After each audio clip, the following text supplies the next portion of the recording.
it's a privilege to speak to you today and sort of to be part of the incredibly dynamic work that's taking place in this room. So thank you very much for having me. I want to talk briefly this morning about the research that I've done and that we've done in the research team over many years, looking at exploitation and barriers to access to justice for migrant workers in Australia. I'll talk about some recent and historic legislative reforms that the government has brought in, but sort of point out where there is still work to do to address some of the deeper barriers to reporting, in addition to many that were also discussed in the panel we just had around sort of, deeper measures of achieving trust and safety for migrant workers reporting. And then talk about a new federal pilot of visa protections that are coming in that draw on a proposal that we made based on extensive consultation with workers and stakeholders. And then finally to draw out the sort of what this means for business, what are the benefits for businesses that are committed to addressing modern slavery. And I guess that fundamentally, the sort of mechanism that I'm talking about at the federal level and that can be sort of replicated within supply chains is addressing the problem of no remedy and risk of deportation to encourage migrant workers to speak. So, in focusing on labour exploitation and recruitment, our work has principally been driven by the question of why do systems that governments and business set up to enable migrant workers to report, why do they fail? And so between 2016 and 2020, we set out to establish sort of a broad evidence base across the country to answer that question through sort of independent, wide-scale surveys in the community, not in relation to particular workplaces, to understand what was happening in terms of exploitation. And we found that about 1 in 4 migrant workers earned less than half their casual minimum wage. This is in many of the industries we've heard about already: hospitality, horticulture, retail, commercial cleaning. Where these are mainly many in small workplaces that are at, I guess, as Poonam said, at the murkier end of the labour market. And we're talking about international students, backpackers, Pacific Islander workers in Palm, and other sponsored workers. And so, in addition to sort of low wage rates, 3% of the migrants we surveyed reported passport confiscation, similar amount reported threats to be reported to immigration, and many had paid illegally to obtain their job. So among those who knew that they'd been underpaid, 9 in 10 took no action. And partly this is, there is a perception, I think, among migrant workers that exploitation is ubiquitous.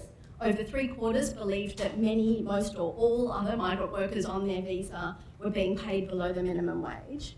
But reporting isn't just a factor, as we've heard already, of lack of information, language barriers, lack of understanding of of foreign legal systems. They are impediments. But fundamentally, and again, I think I'm just sort of echoing what we've already heard today, migrant workers don't report workplace exploitation to the authorities.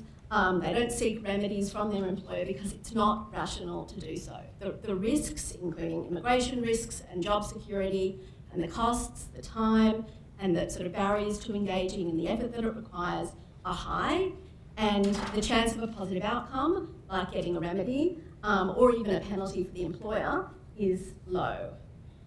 And so, this is a complex sort of ecosystem here, and the remedies are remote even for a straightforward claim like underpayment. So just to give you an example of the 1 in 10 migrants who took action, the majority, they did try to recover their wages. They knew they were underpaid, and the majority recovered nothing. Of the 3% of all the underpaid migrants who went to the Fair Work Ombudsman, most of them recovered none of their wages either.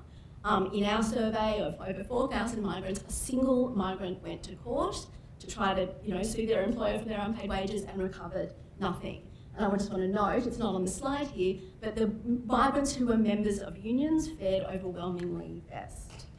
Compounding that, for years, undocumented workers have had case law that is actually, makes it unclear whether they actually have employment entitlements in this country. It has been for decades a federal criminal offence to undertake work in breach of your visa or without a visa.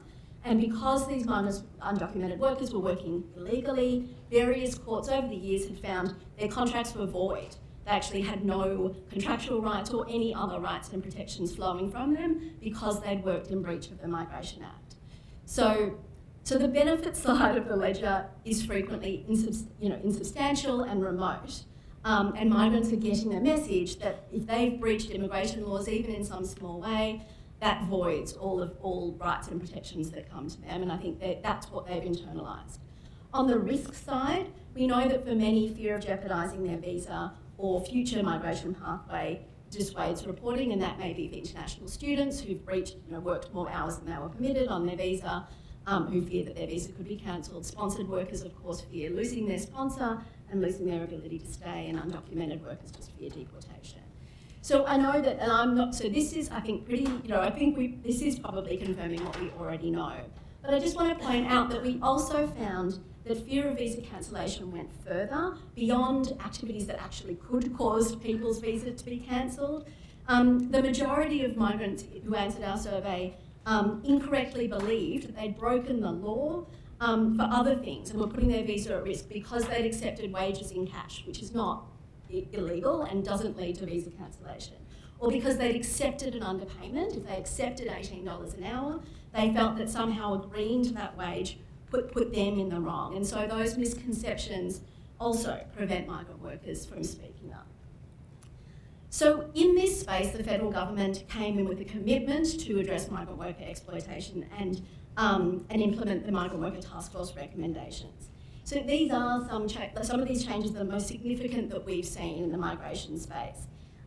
Just this year, a law was passed whereby undocumented workers are now protected by all workplace laws. So that body of case law was sort of overturned. The crime of undertaking work without a visa has been repealed.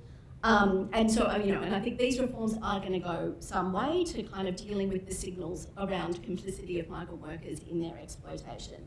It is now also a couple of new crimes were introduced. It's a crime now for an employer to use threats of immigration consequences to coerce migrant workers to breach their visa. And there is a new prohibited employer list so that businesses that exploit migrant workers can be banned from hiring visa holders in the future.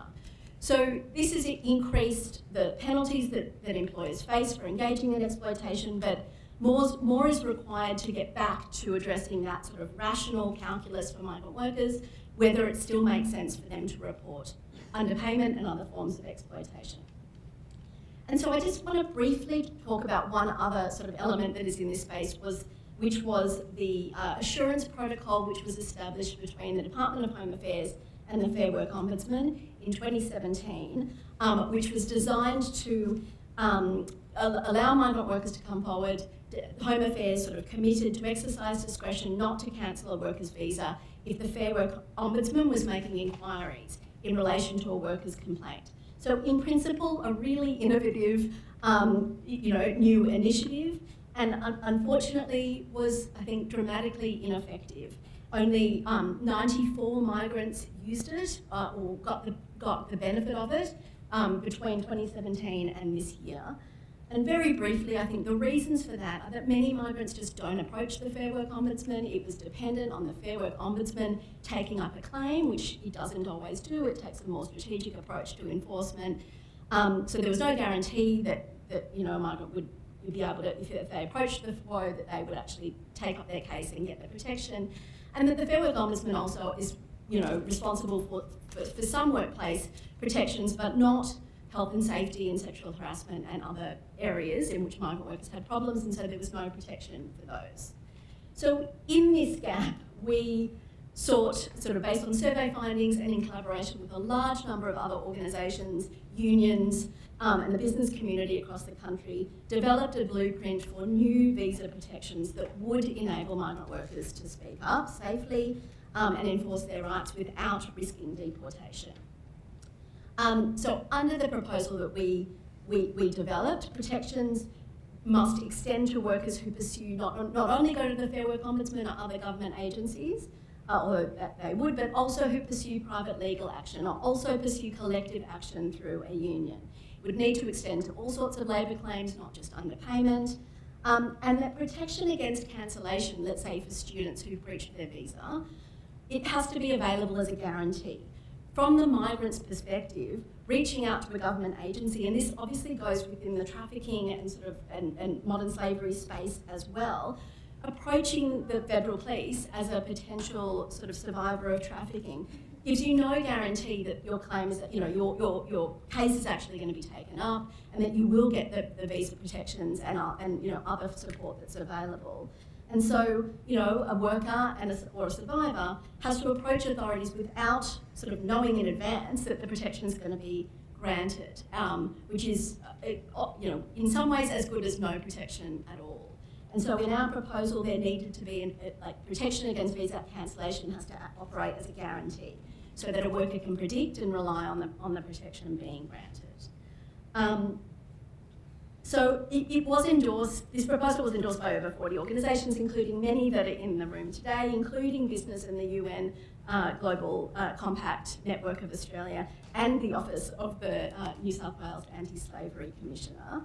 And Minister Giles indicated late last year that there is a commitment to introduce these two elements, the protection from visa cancellation as a guarantee and a short-term visa for a migrant to be able to pursue their rights at the end of an existing visa. We're told it's coming in the 1st of July this year, and we've been involved in a co-design process with government. Again, I think a great model for business in bringing in the voices of unions and civil society and business in sort of the design of these protections. So, very briefly, I'm actually surprisingly more going to time than I thought. What does this all mean for business?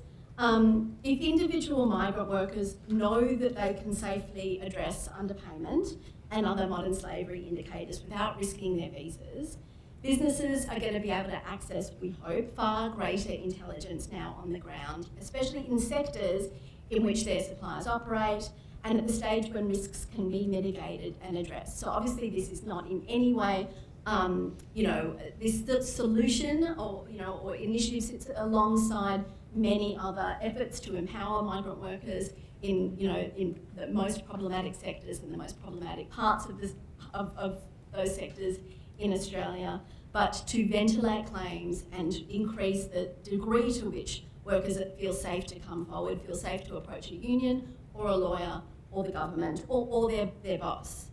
We're hopeful that intelligence will then, supplement businesses' own auditing and investigation and remediation processes too. I mean, it may alleviate the need where some workers, when various employers are taken to court, and the remedy is obviously achieved at that point. And it may also, I think, ventilate claims and issues in sectors where perhaps, a business's sort of own due diligence processes were failing, or just, I think it might demonstrate that there are problems where it might not have been thought that problems exist, and might be able to then form a basis for ongoing improvements to businesses' own due diligence mechanisms as well. There's going to be surely evaluation of the uptake and effectiveness of these pilots as well. So the idea is that the visa and the protection against visa cancellation will be in place for initially 2 years. There will be sort of ongoing evaluation of that and sort of feedback to the entities involved as well to sort of address any gaps that occur in migrants who are still not being able to take action, or and sort of replicate good practice where it arises. And again, I feel like that can yield insights into sort of improvements of commercial grievance mechanisms as well. And I guess just finally, I mean, in terms of some of the worst forms of exploitation in the sort of labour market among migrant workers, who are undocumented workers, I think, are most gravely at risk of criminal exploitation. And I mean, the pilot may not start by extending protections to undocumented workers to get the visa protections. The government hasn't indicated exactly what the sort of scope of the pilot's going to be, but it is important that that's where we do end up. Obviously, it's only by ensuring that the workers who are most at risk for forced labour can report workplace exploitation, that this sort of visa scheme will really work to bring workers out of the shadows and encourage them then also to talk to auditors and other labour inspectors and unions, and generate intelligence to then again come back and inform the due diligence and supply chains in Australia. I think that's it. Just to indicate that we are actually undertaking, we've been funded under the Modern Slavery Grant of the Attorney General's Department to undertake another national survey this year, and so yeah, we'll be delighted to report back on the shape of the labour market and those sort of worst parts of the labour market in a sort of post-COVID labour market for migrant workers in Australia. So thank you very much.